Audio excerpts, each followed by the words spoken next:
Hello and welcome to BQ Prime. Today we have with us Mr. Sunil Rathi, who is the Director Sales and Marketing with India's largest manufacturer of solar panels, that is Waaree Energies. Welcome to BQ Prime, Mr. Rathi. Thank you, Vikas. How are you? I am fine. How are you? Good, sir.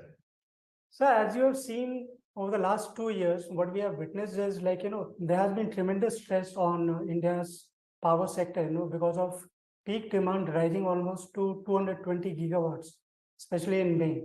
And because of that, we have been almost facing a situation where might have run into dryouts. So, do you think that renewables can be a real big game changer for India so that we do not face this kind of situation going ahead and repetition of this kind of situation? How do you see renewables to play a part into this going ahead? Yeah, I think let's get to the number first, right? So Yeah. peak demand was 220. However, we have a 300 plus gigawatt of requirement, like 3 gigawatt of installed capacity, over 300 gigawatt, 370 precisely. And what is happening is due to the lack of coal, coals are not working at the coal plants are not working at the required CUF. In such situation, we are facing those problems, like the total capacity, installed capacity versus generation is less. Now we come to the renewable, very specific to the renewable. Currently we have 100 gigawatt or 110 gigawatt of renewable, out of which 60 is solar, 40 wind, and rest of things, okay, biomass and hydro. What is happening is the way we see the market in future, renewable will with solar, with wind, will make a tremendous difference, or solar, wind, and hydro will make a tremendous difference in the demand. So all the current, if you look at the all current requirements, okay, from the government as well as the market, is the RTU, round the clock power. Right. And pump and storage is also making a lot of pump storage is also making a lot of difference. So renewable has to play a big role going forward to meet the India's requirement.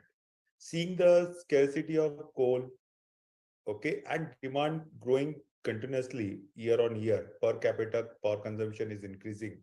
So I see renewable is likely to play a major role, or not likely, is going to play a major role going forward. So, what will be the role of battery storage, in this hybrid battery storage? Because unless that happens, the intermittency will be the biggest challenge, for the power sector So, of renewable. in my opinion, battery, because of the scalability, this will get a more viable going forward. Currently, we see wind, solar, and hydropower. Okay, that's the storage we are using.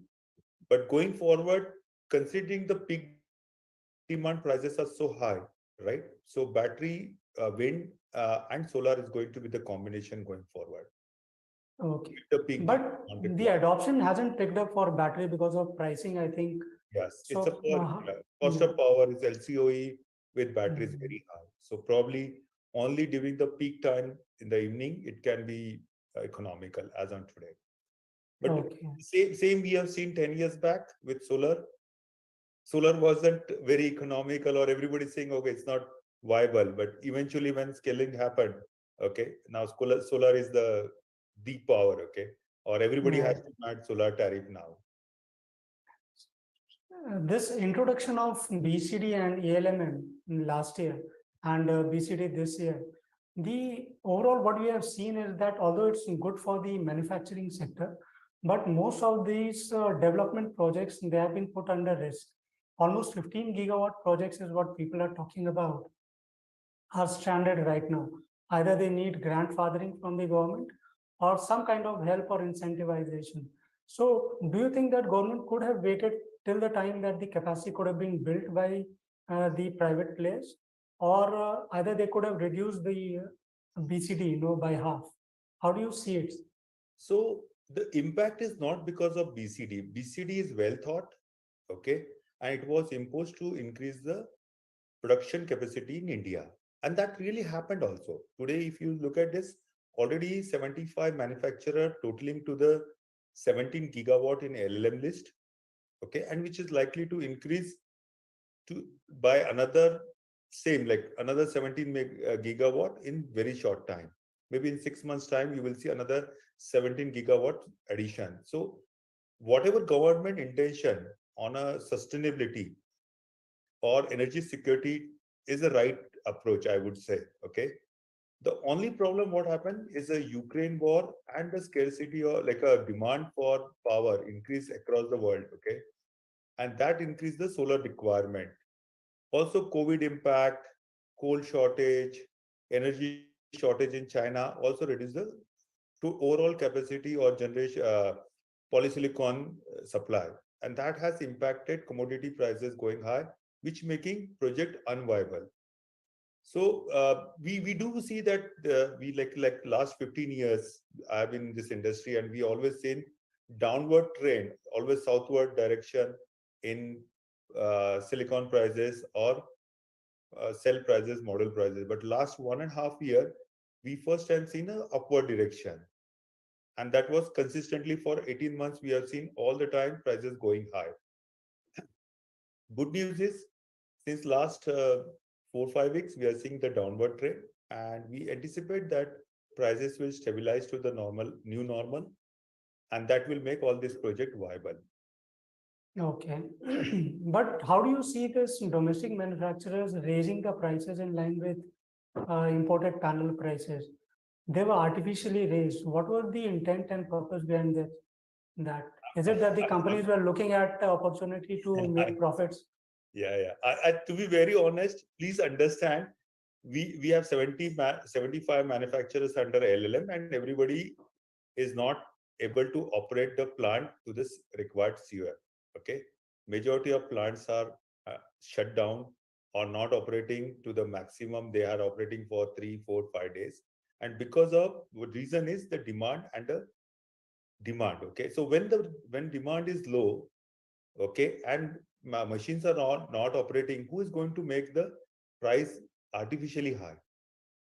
So first of all, I completely disagree on the statement.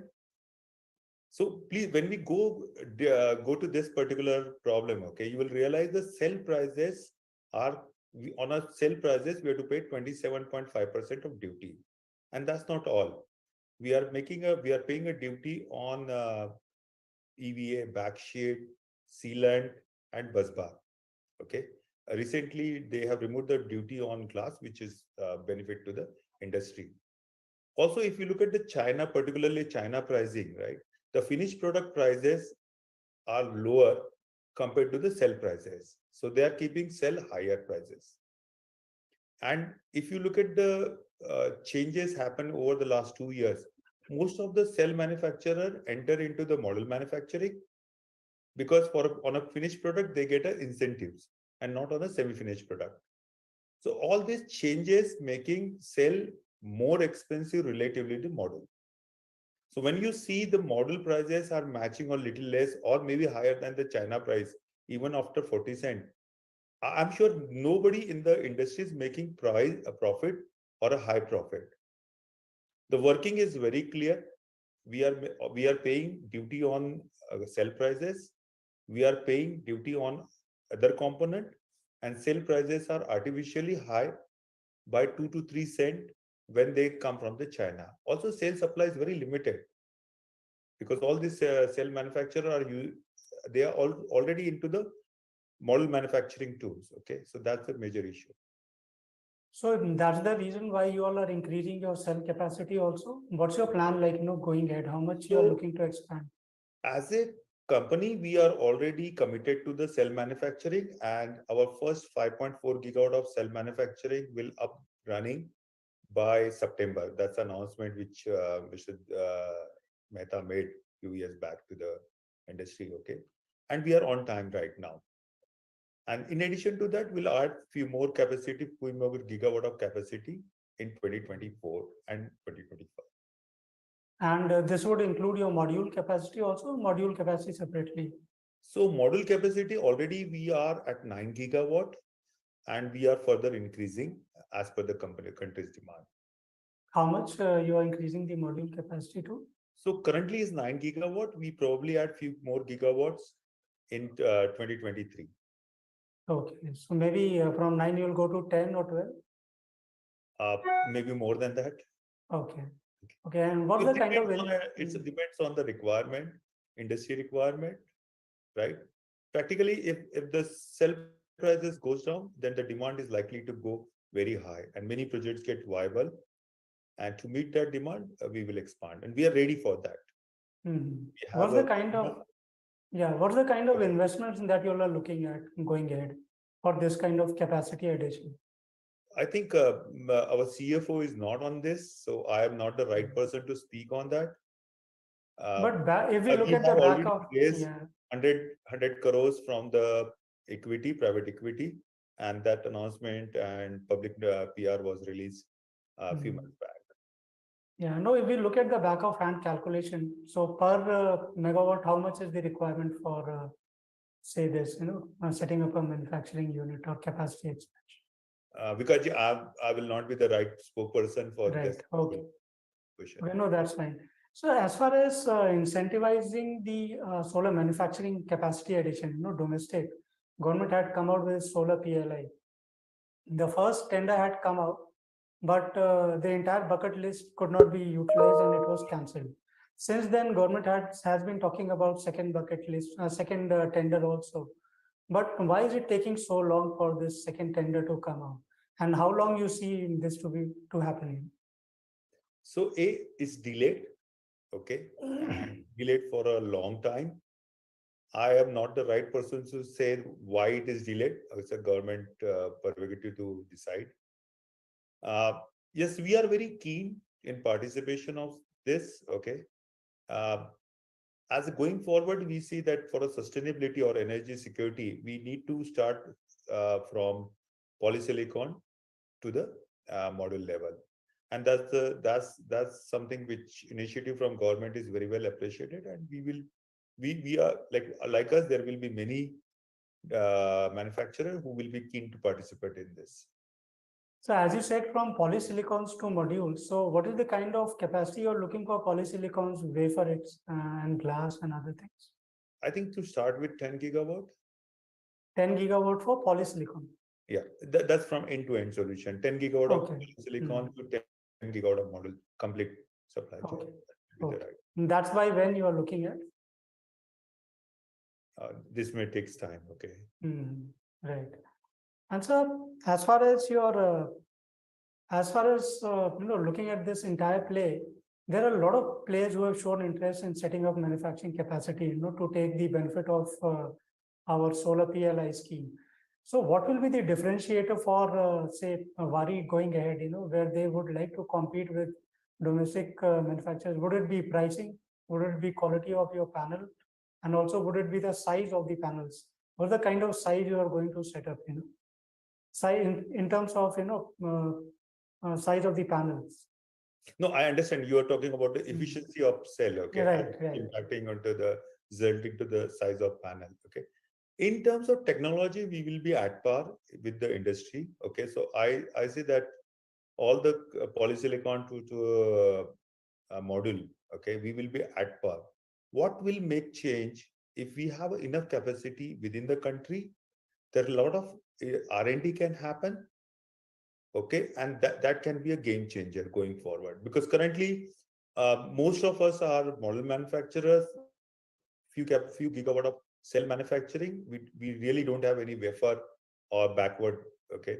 So once we start with polysilicon, there can be a situation where a lot of R&D work happening, and we can further improvement on the efficiency, or some innovative can happen in terms of model manufacturing and product. So under this PLI, what is the size that you're looking at for the panel? 600 megawatt. What is the size? Kilowatt hour?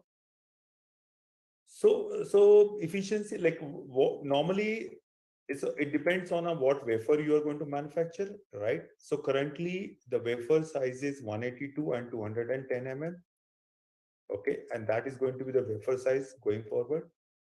If there is when we start manufacturing of ingot and wafer, if that something goes change as per the market demand, or some innovative size comes, then we will probably modify our requirement.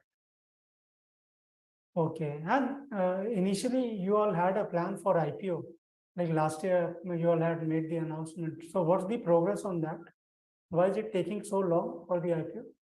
Um, I think that in a public domain, it's been declared by our company that we have raised some private equity and we postponed our IPO to few months, depending on because when we wanted to come out to IPO, the market situation was very bad, and then we could make some alternative arrangement to meet our cash requirements. Okay. So, how much was the equity that you raised? It's 1,000 crores. Okay. Okay. So, going ahead, how do you see the environment overall? Looking at the current environment, how do you see the outlook for renewable sector, especially on the manufacturing side also?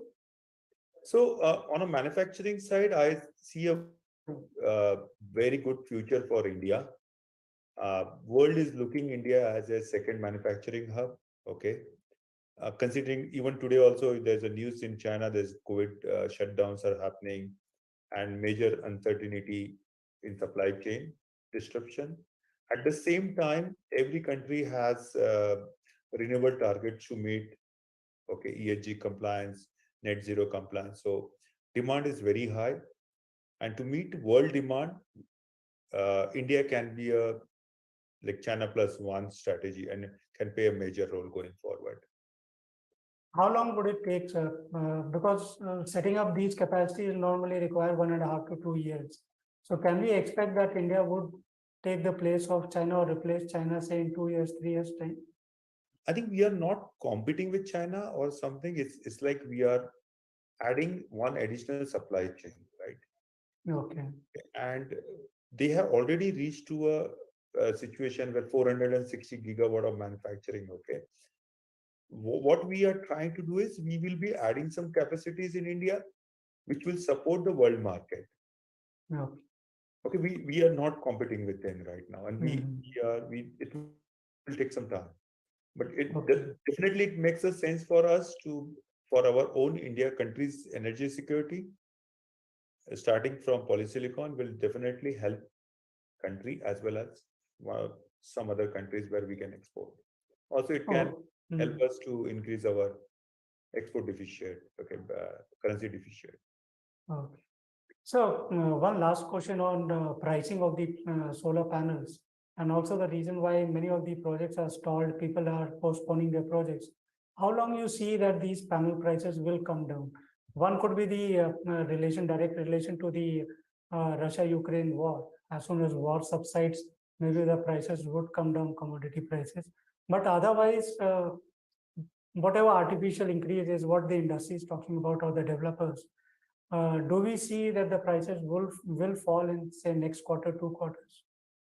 So from your platform, let me assure developer, none of the manufacturer is artificially increasing prices. Okay, this is some misunderstanding they have. Uh, every manufacturer is happy to share all the cost sheet to any of the developer. The basic problem right now is the increase in cost is because of the polysilicon prices, resulting in the increase in cell prices.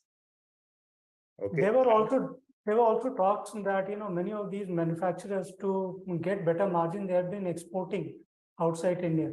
Although we don't see that data on commerce side, but still there are talks that almost 30-40% is getting exported from India at a higher price. So it's a good way. Na? It's a in the interest of country, it's a good, okay. But if 40% is exported, there is a 60% still available in India. No, And especially when you're talking about lower utilization rate, then in that case, if 40% get exported, then it makes a difference. so there Whenever is a huge utilized. capacity available for country, okay.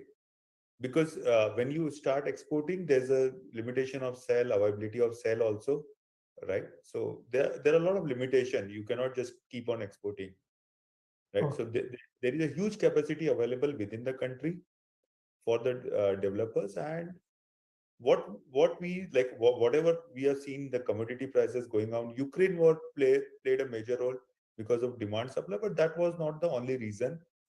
There are other reasons like energy crisis in China and COVID impact and so many other things, okay, Correct. which resulted into the increase into polysilicon prices, which has gone from $12 to up to $40 or maybe more than that. Mm. And once we see the downward trend, because there are a lot of capacity addition happened in last 1 year, okay, and this will like we have already seen the southward, okay, prices going south direction, and we see there can be a situation where project viability is possible because of drop into the commodity prices. Right. So what is our capacity utilization at present for Waaree? So we have good capacity utilization, I would say.